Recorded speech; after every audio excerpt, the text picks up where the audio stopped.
এবার তিরমিজি শরীফের আরেকটা হাদিস শোনেন। এই হাদিসটা হলো 2219 নাম্বার হাদিস। এই হাদিসটা শুনলে প্রথম অংশ শুনবেন, শোনার পর এরপরে আমরা পুরোটা শুনবো। দেখেন, এই হাদিসটা প্রথম অংশ শোনার পর আপনাদের মাঝে কিছু মুসলমান আছে, যে মুসলমানদের মাঝে একটা খারাপ স্বভাব আছে, আশা করি এই স্বভাবটা আজকে থেকে আর থাকবে না, যদি আপনারা রসুলের হাদিস মানতে চান। মানবেন তো ইনশাআল্লাহ? আচ্ছা। ক্বালা রাসূলুল্লাহ সাল্লাল্লাহু আলাইহি ওয়াসাল্লাম, আল্লাহ নবী বলেন, লা তাকুমুস সাআ হাত্তা তালহাকা কাবাইলু মিন উম্মতি বিল মুশরিকিনা ওয়া হাত্তা ইয়াবুদুল আওসান। নবীজি বলেন, কিয়ামত ততক্ষণ সংগঠিত হবে না যতক্ষণ আমার উম্মতের একদল মুশরিকদের সাথে মিলিত না হবে, আর যতক্ষণ তারা পূজায় লিপ্ত না হবে ততক্ষণ কিয়ামত সংগঠিত হবে না।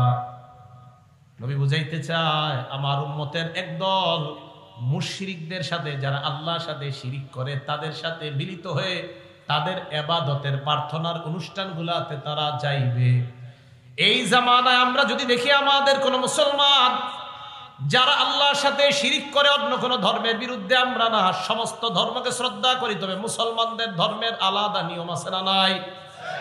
মুসলমানদের মধ্যে ইসলামী মূল্যবোধ বিশ্বাসী যদি কোনো মানুষ মুশরিকদের সাথে মিলিত হয়ে বলে আমি তাদের সাথে একাত্মতা প্রকাশ করলাম, আমরা ওই মানুষটাকে জানায় দিব, তোমারে দেখে আমার নবীর কথার সত্যতার প্রতি আমাদের ঈমান আরো বেড়ে যায়। আর নবী বলছে, তোমার মতো একদল লোক মুশরিকদের সাথে মিলা পূজার অনুষ্ঠানে যাইবা আর তাদের প্রার্থনার অনুষ্ঠানে যাইবা।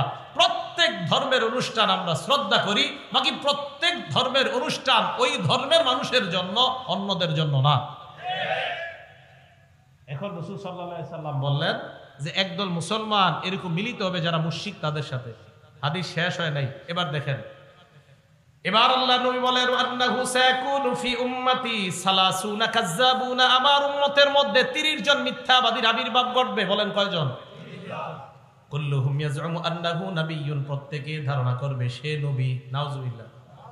আল্লাহ নবী কয়, ওয়া আনা খাতামুন নাবিয়্যিন লা নাবিয়্যা বাদি, আমি শেষ নবী, আমার পরে আর কোন নবী নাই। এই হাদিস যদি বুঝে থাকেন, 30 জন মিথ্যাবাদী যদি দাবিদার নবী বললেন হবে। পাকিস্তান বলেন, বাংলাদেশ বলেন, ভারত বলেন, সৌদি আরব বলেন, সারা দুনিয়ার মধ্যে যদি কেউ নতুন ভাবে বলে আমি নবুয়তের দাবিদার করলাম, আমরা তাকে জানায় দিব, আমার নবীর ভাষা অনুযায়ী তুমি হলা 30 জন মিথ্যাবাদীর একজন। তুমি 30 জন মিথ্যাবাদীর একজন। কারণ নবীজি বলছে 30 জন মিথ্যাবাদীর আবির্ভাব ঘটবে, যারা প্রত্যেকে দাবি করবে আমি নবী। আর রাসূল সাল্লাল্লাহু আলাইহি সাল্লাম বলেন, আমি শেষ নবী, আমার পরে আর কোনো নবী নাই। কথাগুলো মনে থাকবে ভাই। তাহলে রাসূল সাল্লাল্লাহু আলাইহি সাল্লাম বলে দিলেন, আমি শেষ নবী, আমার পরে নবী নাই। এবার একটু বুঝেন। ফরাজি সাহেব তো বই নিয়ে আসছিল, আচ্ছা যাক মাশাআল্লাহ। এরা আপনাদেরকে দাওয়াত দিবে কিভাবে? যারা নতুন নতুন নবুয়তের দাবিদাররা কিছু বই ট্রেনে, লঞ্চে বই নিয়ে অনেক মেয়েরা, অনেক ছেলেরা কিছু বই নিয়ে আপনারা আস্তে আস্তে এইভাবে চিপায় নিয়ে যাবে, বলবে একটু পড়ো, এটা পড়ো। আমি দেখছি নিজেই। তো এরকম আমি দেখছি নিজে কিভাবে, তো মনে করেন কোনো এক ট্রেনে উঠছি আমি, তখন ছাত্র মানুষ, তো উঠার পরে দেখি এরকম ঘটনা ঘটে, তো এরকম বই দিবে, বই দেওয়ার পরে আপনারে পড়াবে। তো পড়ানোর পরে এই সেই, আমি কিন্তু বলি নাই কোন দেশে, এটা বলছি না, আচ্ছা যেই দেশেই। তো পড়ানোর পর বলবে, বলতে বলতে এক পর্যায়ে বলবে কি বুঝলেন, আপনারা বলবে, তো আপনি বলবেন কি বুঝলাম, তাই বলতে বলতে বলবে তার মানে নবুয়তের দরজা এখনো খোলা আছে। নাউজুবিল্লাহ বলেন। এইগুলা পড়ানোর পর আপনারা বুঝাবে। আপনাকে যখন বুঝাবে, আপনি সাথে সাথে বলবেন, ভাই আপনার কথা শোনার পর আমার নবীর হাদিসের উপর আমার ঈমান বাইরে গেছে।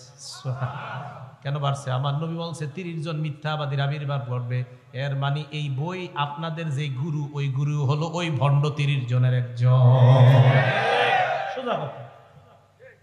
রাসূল সাল্লাল্লাহু আলাইহি সাল্লাম বলছে 30 জন মিথ্যাবাদী আসবে, এরা দাবি করবে নবী। আর আমি বুঝি না মানুষ কিভাবে এরপরেও বুঝে না যে আমাদের নবী যে শ্রেষ্ঠ নবী, উনি যে শ্রেষ্ঠ খতামুন নবীর, ওনার কথা একের পর এক মিলে যাচ্ছে, তো উনি তো সত্যবাদী হওয়া, এটা আকলেও কয়। এটা কেন বুঝে না মানুষ? এবার বুখারী শরীফের হাদিস শুনেন, হাদিস নাম্বার 3535, কত হয়? 3535। এই হাদিসে অধ্যায় কায়েম করছে ইমাম বুখারী রাহমাতুল্লাহ আলাইহি, বাবু খাতিমিন নবিয়্যিন সাল্লাল্লাহু আলাইহি সাল্লাম। খাতিমিন, খতাম না, খাতিমিন। এই হাদিসের মধ্যে আসছে আবু হুরায়রা রাদিয়াল্লাহু তাআলা আনহুর বর্ণনা, ক্বালা রাসূলুল্লাহ সাল্লাল্লাহু আলাইহি ওয়াসাল্লাম, আল্লাহ নবী বলেন, ইন্না মাসালি ওয়া মাসালাল আমবিয়া মিন ক্বাবলি কামাসালি রাজুলিন বানা বাইতান, আমার পূর্ববর্তী নবীদের দৃষ্টান্ত হলো ওই ব্যক্তির মতো, যেই ব্যক্তি একটা ঘর বানিয়েছে, ফাজমালা ওয়া আহসানা, ঘরটা বড় চমৎকার ভাবে সাজিয়েছে, বড় সুন্দর ভাবে ঘরটা সাজায়। দেখেন সাজানোর পর ইল্লা মাউদি আলাবিনা ফি জাওিয়া, একটা ইট পরিমাণ জায়গা খালি আছে। কি পরিমাণ জায়গা খালি? ইট পরিমাণ জায়গা খালি। ফাজআলান নাসু ইয়াতুফুনা বিহি, জনগণ ওই ঘরটা দেখতে যায়, ঘরের চারপাশে ঘুরে, ওয়া আজাবুন আলা, আশ্চর্য হয়, এত সুন্দর একটা ঘর, এই ঘরটা কেমনে একটা ইট এখনো বাকি আছে, আহারে ইটটা দিলে কত সুন্দর হইতো, সবাই এটা কয়। একটা ঘর অনেক সুন্দর, মানে এর চেয়ে সুন্দর আর ঘর হয় না, কিন্তু একটা ইটের জায়গা খালি। তো সবাই তওয়াফ করে আর কয়, এত সুন্দর একটা ঘর, ইটের জায়গাটা কেন খালি? আল্লাহ নবী কয়, ফানাল্লা বিনা, যে খালি জায়গার ইটটা আমি হলাম সেই ইট, আমি হলাম সেই ইট। আল্লাহ আদম নবীর মাধ্যমে ঘরটা সাজানো শুরু করেছেন, ঈসা নবী পর্যন্ত ঘরটা আল্লাহ থামাইছেন, ইটের জায়গাটা আল্লাহ ফাঁকা রাখছেন, আমি নবীর মাধ্যমে ওই ফাঁকা পূরণ করে ঘরের সৌন্দর্যের সমাপ্তি আল্লাহ টেনে দিলেন। হাদিসের শেষে আল্লাহ নবী বলেন, আনা খাতিমুন নাবিয়িন, আমি শেষ নবী, আমার পরে আর কোনো নবী নাই। খাতিম কেন বলছি জানেন?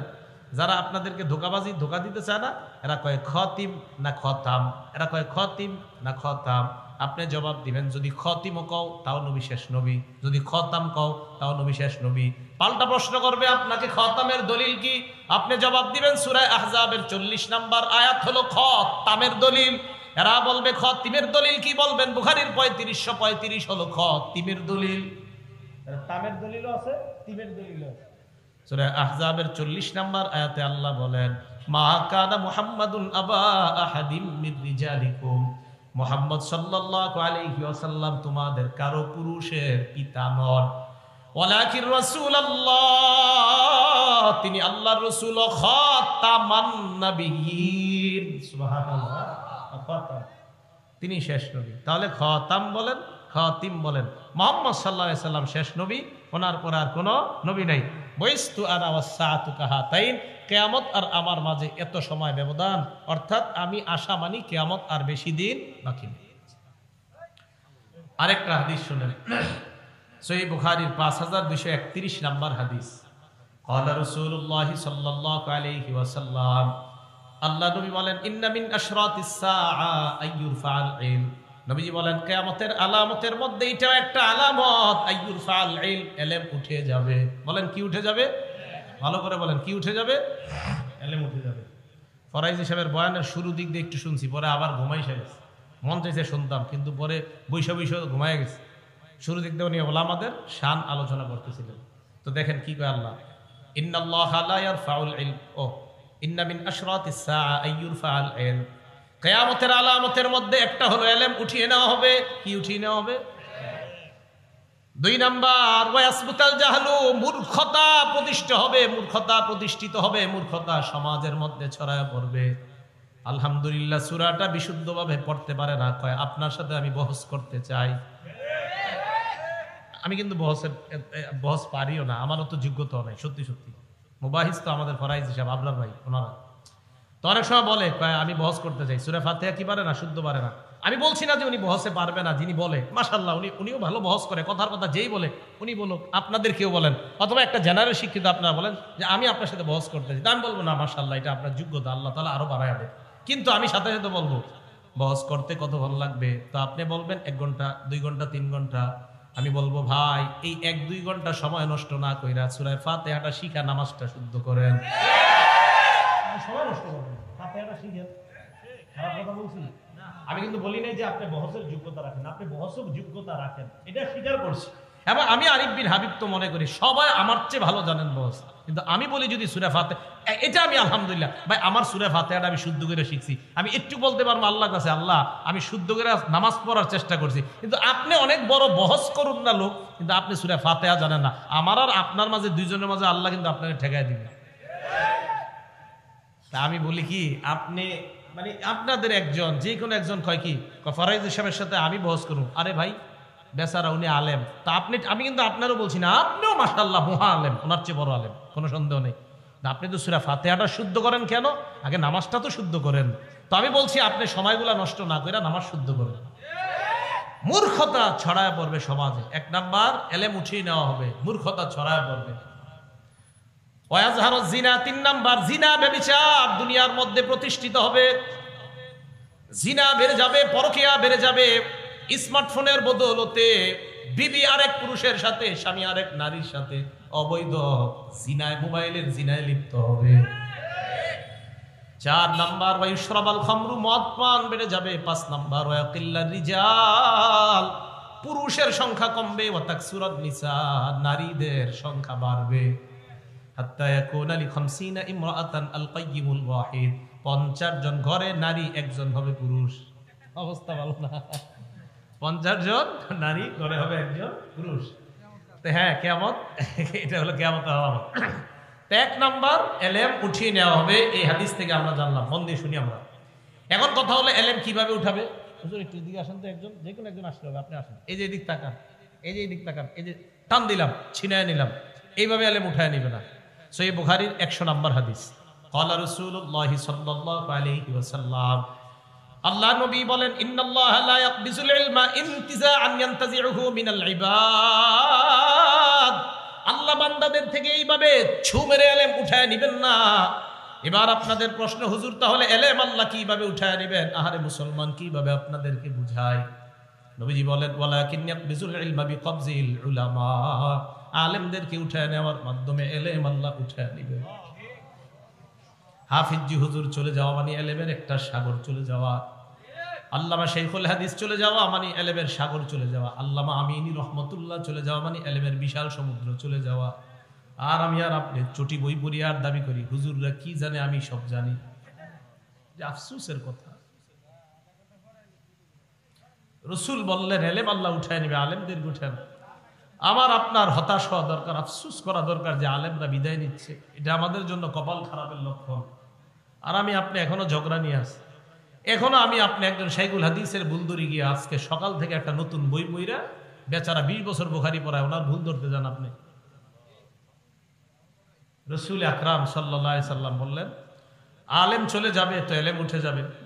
আজকে আমি আরিফ বিন হাবিব, আরো আমরা হুজুররা আপনাদের সামনে জুমা পড়াই, কথা বলি, আর ভাবেন এই হুজুরের চেয়ে বড় হুজুর মনে আর দুনিয়াতে নেই। অথচ আমার নবী বলেন না, আলেম চলে যাওয়া মানে এলেম চলে যাওয়া। এই যা দেখতেছো এইগুলা ভাষা ভাষা কিছু বিদ্যা দেখতেছো, আসল এলেম তো আল্লাহ একের পর এক উঠিয়ে দিচ্ছেন, উঠিয়ে দিচ্ছে।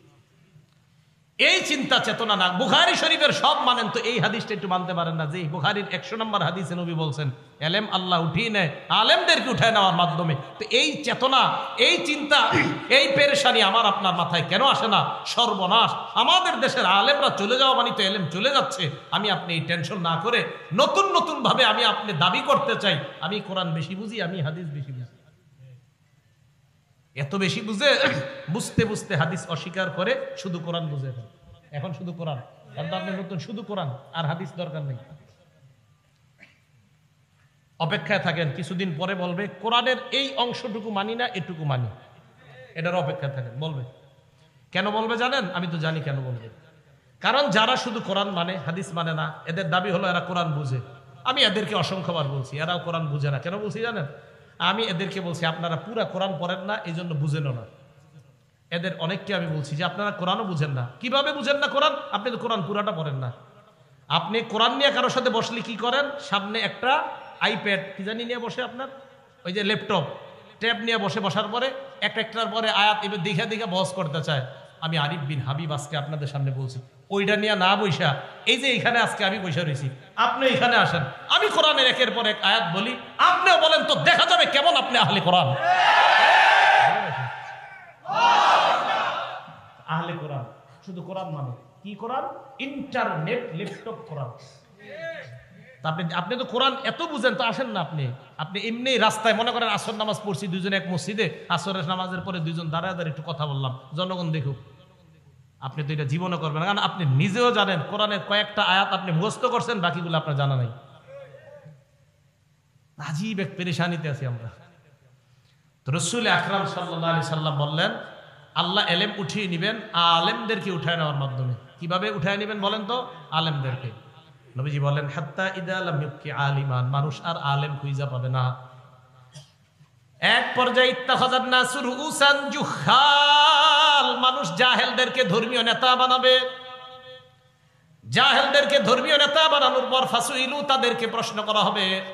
প্রশ্ন করার পর ফাফতাউ বিগাইরি ইলমিন, বিদ্যা ছাড়াই ফতোয়া দিয়ে দিবে। ফাদল্লু ওয়া আদল্লু, নিজেরাও পথভ্রষ্ট হবে, যাদেরকে ফতোয়া দিবে তাদেরকেও পথভ্রষ্ট বানাবে। আমি অবাক হয়ে যাই, বিভিন্ন জায়গায় আমাদের দেশেও সারা দুনিয়াতে এমন এমন কিছু মানুষ আছে যাদেরকে এই পর্যন্ত আমি জীবনেও দেখি নাই কোনো প্রশ্নে বলছে এটা আমার জানা নাই, সব জানে। আমি অবাক, এমন এমন অনেক ব্যক্তি আছে যারা মানে কোনো প্রশ্নে উনি কখনো বলে নাই আমি জানি না, অথচ আল্লাহর রসুল অনেক প্রশ্নে বলছে আমি জানি না। জিবরাইল না জানাইলে কি আজীব বর্তমান যুগের এমন এমন আলেম আছে যারা কোনো প্রশ্নে না আমি জানি না মানে উনি সব জানে। পরে যাই না কি হয় জানেন, এমন এক ফতুয়া দেয় যে ফতুয়ার কারণে জনগণের মধ্যে দুই দল হয়ে যায়। মানে অবাক, ফতুয়া এভাবে দিবে, জাহেলদেরকে যখন নেতা বানাবে। তো আল্লাহ এইভাবে আলেমদের মাধ্যমে এলেম উঠিয়ে নিবে। ওই সময়ের জন্য দোয়া করা, আল্লাহ আমাদের আত্মীয় স্বজন যারা বেঁচে থাকবে তারা যেন ঈমানের উপর বেঁচে থাকতে পারে, এই দোয়া করা। আল্লাহ তৌফিক দান করেন। আমিন। আখিরু দাওয়ানা আনিল হামদুলিল্লাহি রাব্বিল আলামিন।